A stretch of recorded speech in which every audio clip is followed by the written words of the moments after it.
With their 6-foot-long, tube-shaped, scaleless bodies, electric eels look and move more like snakes than fish, yet scientists classify electric eels as fish.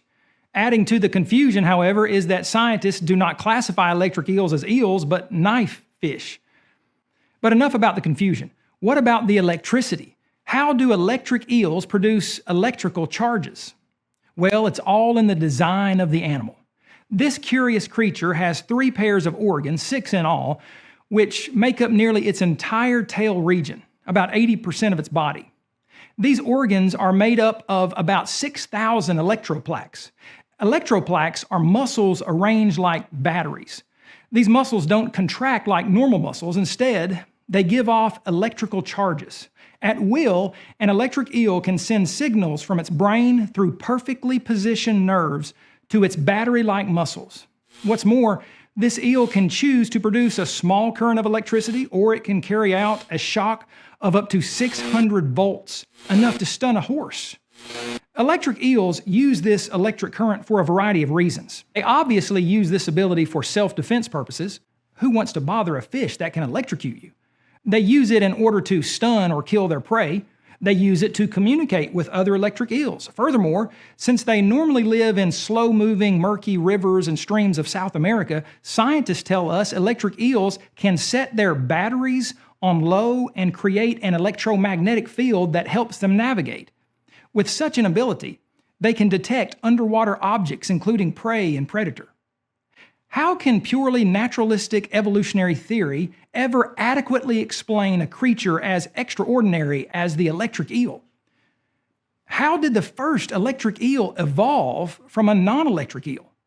How did all of the batteries of the first electric eel get put in precisely the right place in order to produce electricity after receiving signals from the animal's brain by way of special nerves?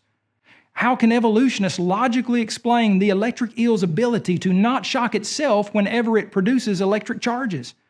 How would it have known it needed to evolve a special layer of fat or insulation around its body in order to protect itself from electric currents that it had never yet produced?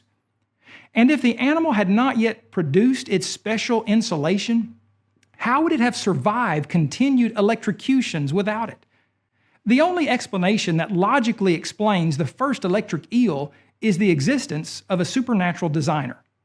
The design argument for God's existence is an actual logical argument. Anything that exhibits complex functional design demands an intelligent designer. The electric eel exhibits complex functional design. Therefore, it must have an intelligent designer. This argument for God is logically sound and observationally true.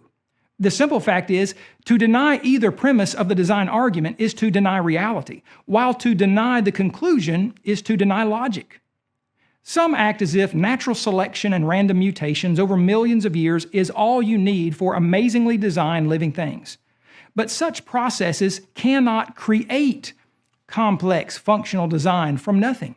Such processes cannot change non-design into design, and they certainly do not and cannot change one kind of animal into another. The simple fact is, natural selection does not design anything. As one evolutionist admitted long ago, natural selection may explain the survival of the fittest, but it cannot explain the arrival of the fittest. It cannot logically explain the arrival of the very first fully functional electric eel. If you would like to know more about the design argument for the existence of God, visit us at apologeticspress.org.